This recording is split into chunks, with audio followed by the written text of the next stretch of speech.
the gas turbine assembly or the turbine assembly. We have all the parts covered till now, which is the you are not audible, sir.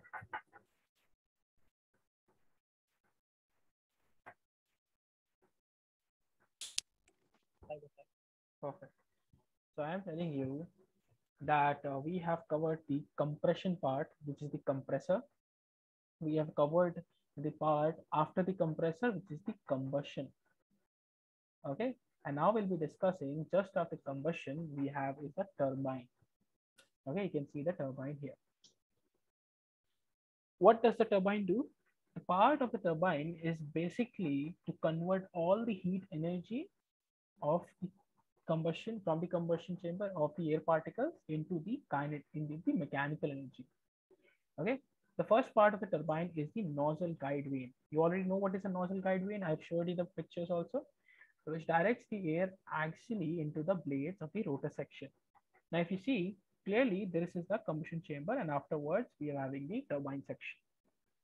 Okay, the turbines have a guide vanes or vanes which guide the airflow as per the requirement in the turbines.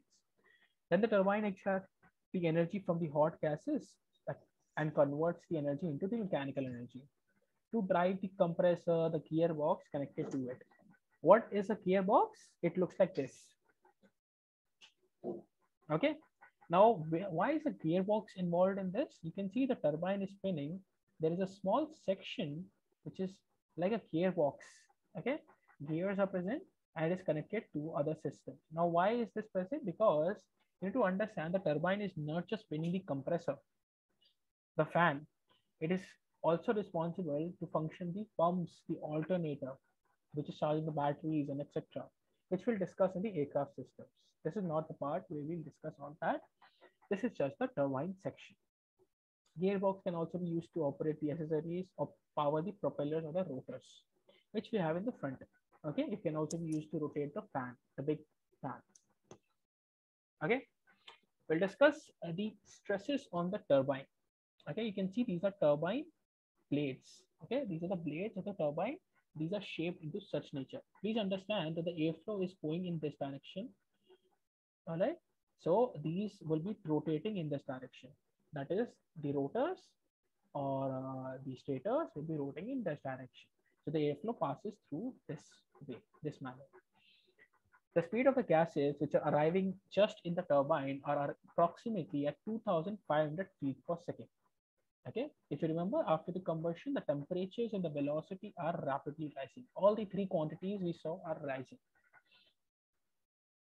The turbine stage, the energy of the air particles is extracted by reducing the pressure of the gases flowing in it. In simple manners, you can see at every instance, okay, at point this, let's say this, and then this. What are we doing is we're stopping the airflow. When we stop the airflow, we are converting all the kinetic energy into the mechanical energy. This drop in pressure occurs both as it is converted to the velocity in the nozzle guide vanes and also as it is converted to the mechanical energy. Okay, the drop in pressure is because of both the reasons. The turbine stage therefore consists of two elements. One is the stationary and second is the rotator or the rotating. Just as the concept in the axial, if you remember the axial compressor, okay, we had two things, rotor and a stator. All right, both of them are responsible and they function together. The same concept is applied into the nozzle guide vanes or the turbine stages. Okay, you can see this is the actual blades. These green ones are the actual blades. The complete turbine assembly comprises one or more turbine stages on one shaft, which if coupled with the compressor forms the spool. We already know this, right? A combination of a turbine, a compressor and a combustion chamber put together is known as a spool. Okay, well, right here. So this is the basic combination of both the compressor and this is the shaft and this is your turbine. Again, put together, this is known as a spool. Okay, let's move forward. We're discussing the blades. Okay, that's where the stress is occurring, right? Blades are turning, they are rotating, so they are stretched. So the stress is on these blades. Now we'll be discussing the same thing. You can see at different section we have analyzed what after the combustion chamber is the turbines. Now you can see this is a twin spool engine. Where there are two spools, right? One is the purple one, second is the green one. There are two different spools of the same engine. And you can see they are namely put as the pressure, high pressure turbine and the low pressure turbine. There are two different turbines, two different spools. One thing I want you to be sure about is turbine is the section of the engine where we would like to gain as much as pressure we want. Okay, we can have stator, rotors, etc. And we can also have the Venturi effect or simply divergent duct. When we have a divergent duct, what we are doing is we are increasing the pressure, reducing the velocity. That are we aiming at. The blade shroud is also an attempt to minimize the losses. Now, what is a blade shroud? If you see the blades, these blade pictures are not correct. The correct picture is just above this. You can see here, this is the correct blade. You can see there's a tip, right? The tip is covered. This is known as shrouding. Okay, you can see this is known as shrouding. Okay, I am covering the section of the tip blades. Why? Because so that the energy does not leave. Okay, if these blades are not present, it will just leave. That is why if the airflow tries to escape, they will not allow it. This is a simple reason of presence of the shroud. Okay. The clearance between the blade tips and the turbine casing varies because of the different rates of expansion, the contraction of the materials involved. The second reason of the shroud is simple. It does not allow the blades to extend their tips much. Okay, if they're expanding, they will expand in nature, which they will close together. They become close together. Okay, so we have a casing. Just below the casing, these shroudings would be present with the blades. That is how the real picture is. Okay, you can see that how the installation works. Right in there. I'll be installing a blade here now. We're gonna have to keep this from falling to the side. We're gonna take, this is number 76. This is number 77. Each blade is named. You can see that, 77. And now this is the fur root. Importance of maintaining balance. Okay, see, this is how they set up. Now, when they set this up, you need to make sure you understand this point. The blades will be moving in this direction. They're rotating. So there is no possibility of these blades coming out. It's the only possible reason would be to mechanically go stop the engine and take them out. Okay. Now, the shrouding part is not given here, but of course, you know what that means. Okay. All right. Turboshaft engine. We'll talk about this engine. This is a specific engine in which the fan is not present. The compressor itself is not present. It's known as a free power turbine for a reason. And what is the reason? The free turbine, it is not connected to a compressor. It is directly connected to a propeller or a rotor reduction box. Okay. You can see here, the compressor part is just not connected to it. The compressor itself will be governed by some other device. Okay, in this part, it's not connected to the turbine shaft. So where is it connected to? Where is the turbine shaft connected to? It is connected to the propeller or the rotor. Okay, this allows the turbine to seek its optimal design speed rather than the compressor. Why? Compressor is a part where it restricts the speed or it restricts the RPM. You need to understand that. Compressor has its own speed. If it's too large, it will have a lot of less speed. If it's too small, then also the speed will be. So there is a variation of turbine and the compressor speed. If I draw here, both of them, you'll see. Okay. This is my compressor. You see, this would be my turbine. Compressor and turbine. Okay, I'll draw the opposite. When I draw both of them, you need to realize that they are interconnected with the shaft. So whatever the speed the turbine blades are rotating, the turbine structure is rotating, okay, the same speed the compressor has to match. If not, we have something known as reduction gearbox. Okay, when we apply a reduction gearbox, we are just doing something known as reducing the speed of the rotation so that we are able to match the speed of rotation of the compressor. If not, then there are chances that the engine could break apart. Now, if the compressor is not even attached and we are attaching the fan, okay, so there is no limitation to that now because the fan itself does not have a compressing capability, right? It is using what it is of course compressing the airflow, but it is not doing the part where there are lot many blades, there are not many shafts, okay, like this in the compression section. That is why the turbine is able to seek its optimum design speed rather than the compressor.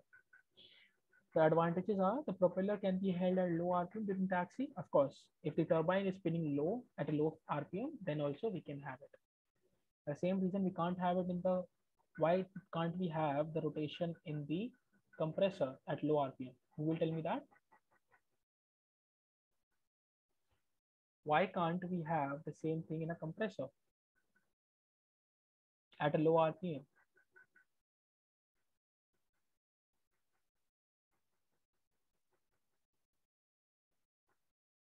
No idea.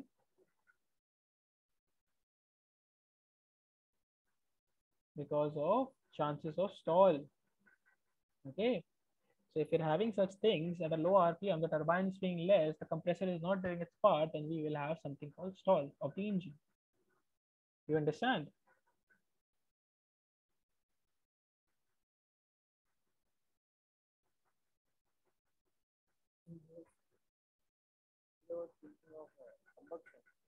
Acha. No, no. It's because of the same reason. We have a chapter regarding that stall in the engine. Okay. The free turbine engine requires less starting torque than a regular compressor coupled together.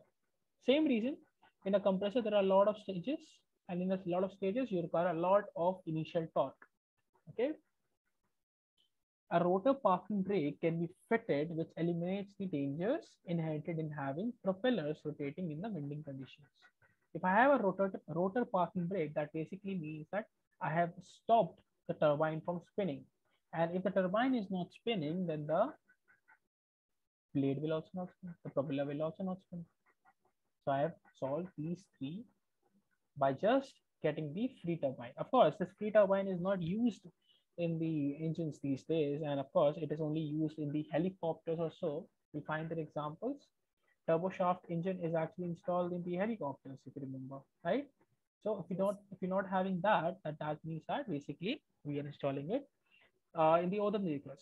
So we will not be having a discussion after this. We'll be discussing only about the multi-spool. The multi-spool ones have a fan. Okay, this is the fan. The fan is itself a part of that pressure, that low pressure compressor. Why the low pressure? Because this is the LP. Then we have the high pressure. As the pressure increases, then we have a combustion chamber. And then afterwards, we'll discuss what this chapter is, the turbine. We are first having the high pressure turbine, and then we're having the low pressure turbine. This is the sequence. And you can see same in almost a real picture. Okay. In this one, we're having 3 stages. So just in the low pressure and high pressure, in between, we have something called, not in this one, of course, in the left one, we have something called IP, or intermediate pressure. Okay. You can see individual shaft is made one on the other, one top of the other. That is how you make such a hectic structure and make it beautifully placed in the aircraft.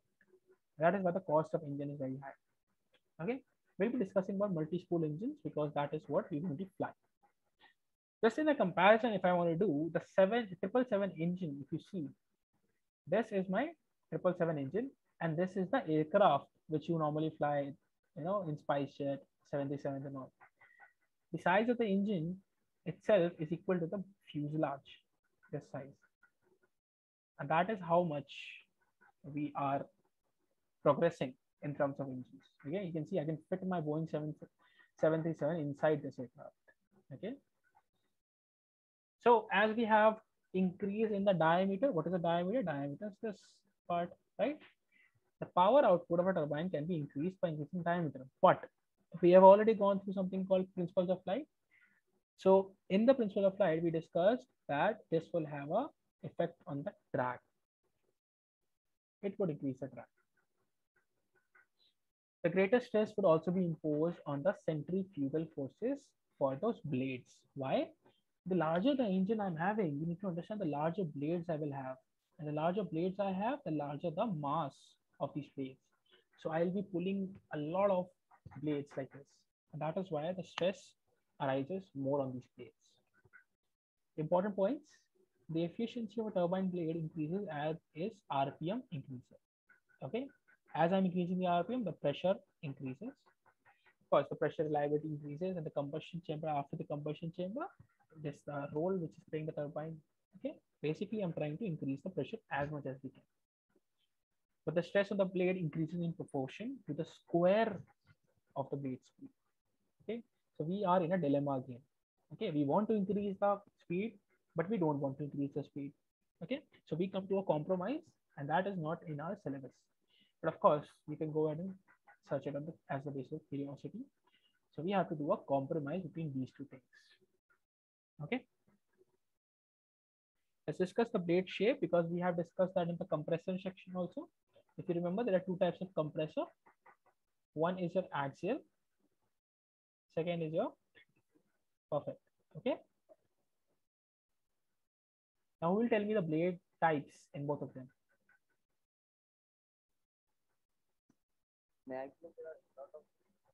Yeah, but what are the name I specifically told? Combination of something.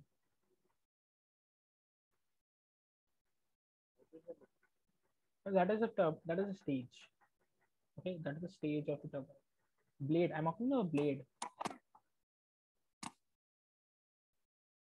Yeah.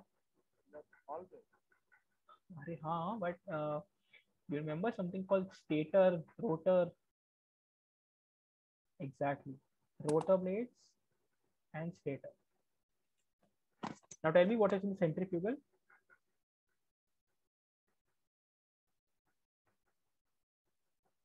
No one remembers? Impeller, diffuser. Okay. And you will see in the turbine also, we are copying these things. So you don't need to remember all these new things now. Nozzle guide vanes are aerofoil shape. Aerofoil shape, guys. Okay. So you can also stall the turbine. But of course, that's a different part.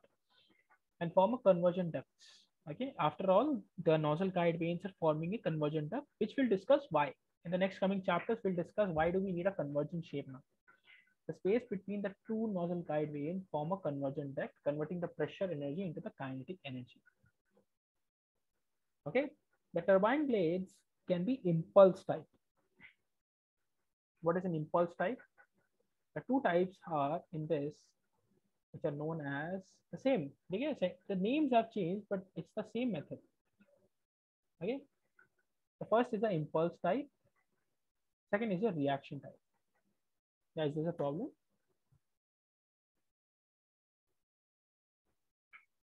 Okay. The impulse type, which is similar to the action of a water wheel. Have you seen a water wheel? If not, you can see from this picture and understand and imagine. See, the airflow is coming in this direction. Okay. When the airflow is coming in direction, the turbine is spinning in here. So it is carrying those air particles down. So instead of the particles going here, they will bend this way. That is the role of the guide vanes, to guide the vanes into a magnet. And again, we have a stator rotor combination. So there are two types of turbines I'm explaining. Okay. There are two types of turbine. One is known as reaction, one is the impulse. Now, both of them have a combination of rotor and stator. You can see here. Okay, stator is a constant thing which is present there to stop the airflow. Rotor is to guide the airflow. Okay, so both of them are rotating and both of them are like this. There's a small difference between them. You can see here. Okay, in the impulse turbine, the rotor is shaped in such a manner, whereas in the reaction, both of them combined together make a shape like for this. So both of them have a similar function, but there is a small difference. Of course, the engineers came to a compromise again. Okay, they came to one solution having both of the types in one blade. Okay, so they combined together impulse and turbine, impulse and a reaction turbine, and this was called impulse slash reaction type. It looks like this. Okay, you can see the picture here. In the near the root, near the connection, I have an impulse type, and on my blade tips, I have a reaction type. It's called impulse reaction type turbine. Okay, are we clear with this? Do you have any doubts?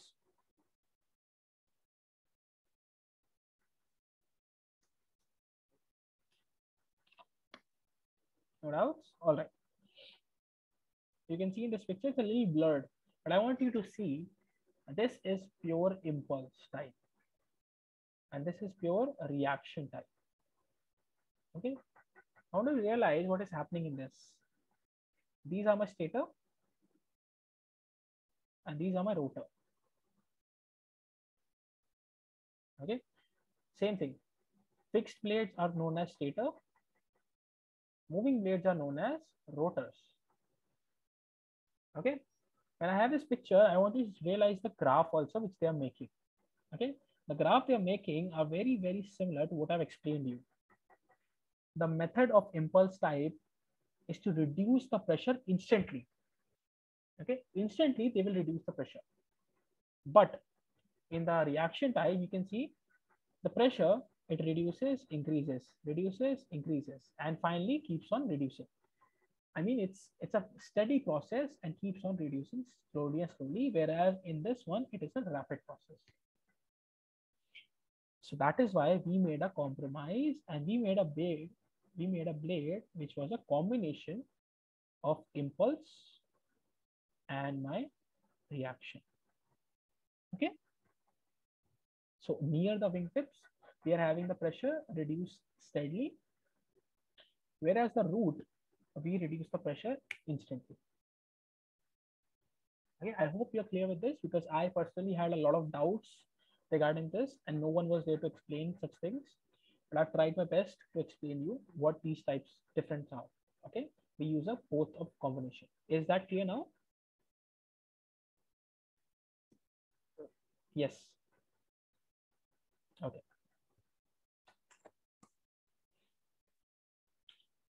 The shape of the combination of impulse tip changes from base to tip. We just saw the picture. This gives the blade a twist, which ensures that the gas flow does equal work along the length and the blade.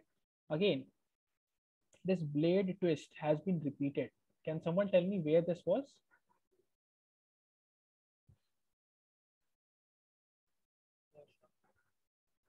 Washout. Can you tell me exactly where this was? In which chapter? Huh?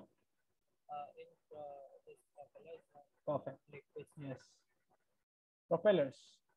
Okay. Propellers, we also had blades. So wherever you see, we are making a compromise between two things. Okay. In propellers also, we require the same thing because the blades are moving really, really fast. We wanted them to slow down. So the propellers, the blades had a washout, known as blade twist. Same thing applied into turbines. That is why I'm telling you all these subjects are actually very, very interlinked. So if you study one topic clearly, all others also will be easy. And you can see the final result is somewhat like this. Okay.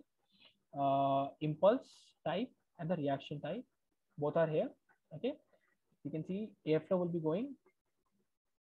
This is the blade attached. So I have first the impulse and then so this is the whole blade structure you can see. It will be like, of course, you can imagine them like this, but I'm not giving you a perfect example. This picture is separating both of them. Okay, these are individual blades. But anyways, now you understand the meaning and the difference. Important points with respect to DGCA. Jet engines are most efficient with high RPMs. Okay, only at high RPMs. That's why you might understand that most aircrafts just want to take off as quickly as they can and climb to the cruising altitude. It's a simple reason that they are efficient at more RPM and when they reach the more RPM, whenever they are cruising or they are flying above a particular altitude.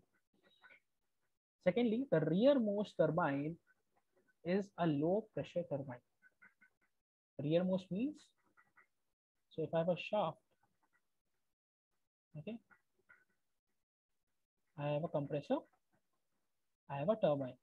We've already named it. I think the most closest here is HP. So this will be also a HP. So the rearmost or the most back one will be known as low pressure, because the frontal one is also known as the low pressure. So we always take care of this example.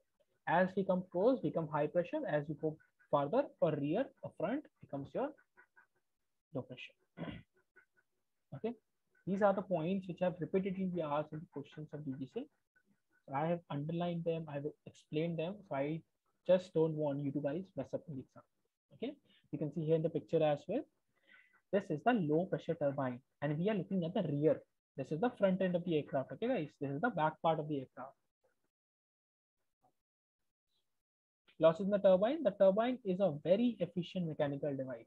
Okay. If you remember the piston engine, we lost around 60-40% in the heat. But here we are losing approximately only 8% into mechanical losses. Because one thing is clear, airlines are made for business. They don't want to waste their money on such mechanical losses. Permanent elongation of the blade is called blade creep. These all points have been asked. Okay. What is elongation? Elongation is the stretching. Okay. If stretching occurs of a blade, it looks like this. There's a crack. It's known as blade creep. Is there a doubt? Someone unmuted themselves? Okay. Now we're clear with that. We'll just go to the temperature measurement. We want the temperature to increase as much we want. Okay, the turbines are looking for more temperature, more pressure to convert that into mechanical energy. But we have limitation. We've already discussed the limitation. Who will tell me what is the limitation in an engine for the temperature?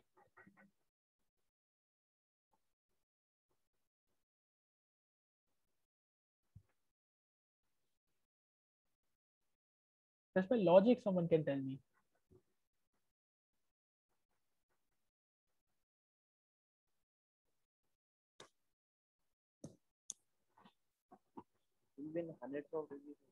No, I'm not asking the value. I'm asking the what defines the temperature limit.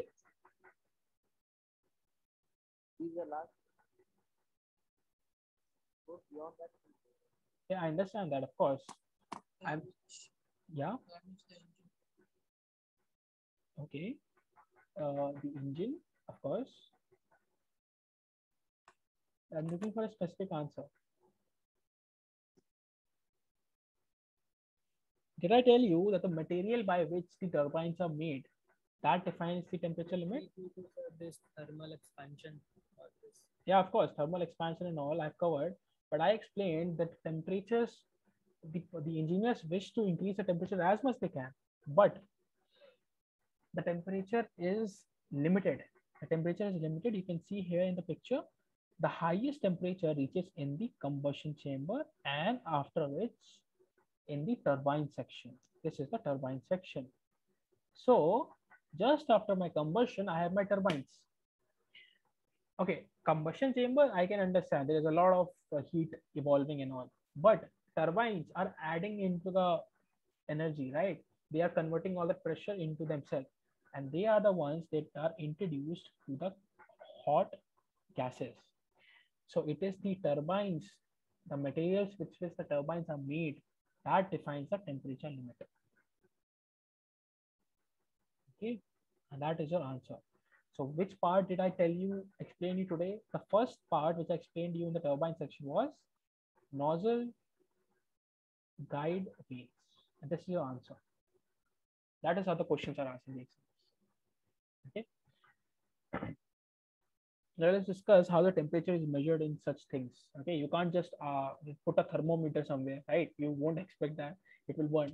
So how will you measure that? You will have thermocouples placed in the gas flow somewhere in the turbine assembly, typically after the high low pressure turbine or EGT.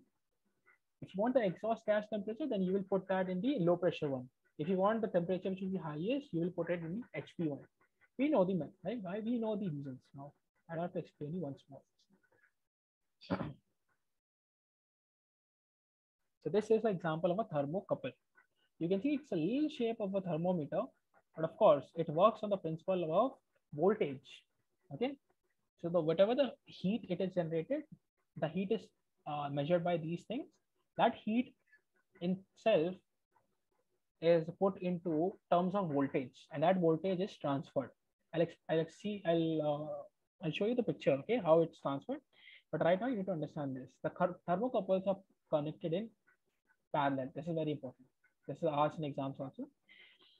Other terms for gas temperature you may come across for older engines are turbine inlet temperature, turbine gas temperature, jet pipe temperature. These all temperatures are the values inside or somewhere related to the turbine. Now it depends on the position where these things are. That is why they are different names. If the temperature is being measured in the high pressure or your nozzle guide vanes, it will be known as TIT. Okay, turbine inlet temperature. Otherwise, if it's the turbine gas temperature, it could be just in the middle of the turbine. It does not matter. Then we have the jet pipe temperature. Jet pipe temperature. Jet pipe temperature is so named because of the position of the thermocouples. They are actually placed behind the turbine. It's the jet pipe. So you can expect in the jet pipe itself somewhere in the jet pipe. So as I told you, these three names are given as per the location which they are installed, which the thermocouple is installed. In modern engines, thermocouples probes are fitted inside the nozzle guide vanes. Now you know why. Because this is the place where we will find the highest temperatures. Okay. All right. You can see this is the picture of my thermocouples, and all are parallelly fitted, and this wire goes somewhere near the fuselage. Okay, you can see thermocouples are fitted here also. These are small needle type structures, and I've already zoomed in and showed you how they look like. Okay. Those thermocouples are fitted in nozzle guide vanes. They are not fitting inside the nozzle guide vanes, of course. See, where is it in? Fitted inside the selected fixed nozzle guide vanes. They're not fitted in the rotating ones. They are fit inside those stationary ones. Okay, if you've seen the vanes, they have a structure of both rotor and stator, right? So the ones which are fixed, why? You can see this is the casing. Okay, the casing has a blade attached, and that blade would have a sensor inside it. It's basically a wire. It's not even a wire. It's a little less than a wire also. So that is how it functions, and that is why you can see here also it's present on the casing. Okay. All right. And this temperature is induced voltage or EMF displayed as in the cockpit as a temperature. As I told you, we sense the temperature, we convert that into voltage. That voltage is passed onto the cockpit, and that cockpit, the voltage is converted into temperature again. Okay. The location where thermocouples are placed is known as hot junction. Very, very important. Okay. Hot junction is the place where thermocouples are fitted. Display in the cold junction. Why? Because hot is the place where we are mentioning the temperature. In the cockpit, it's already cold. They're connected in parallel at several nozzle guide vanes. I've repeated the sentence just because if you forgot to understood at the last slide. Any questions? You can see how complicated the engine is actually. Okay, I'm just trying to make you realize how far the science has gone. This is how the complicated engine is, and the diagram given below is very, very sophisticated.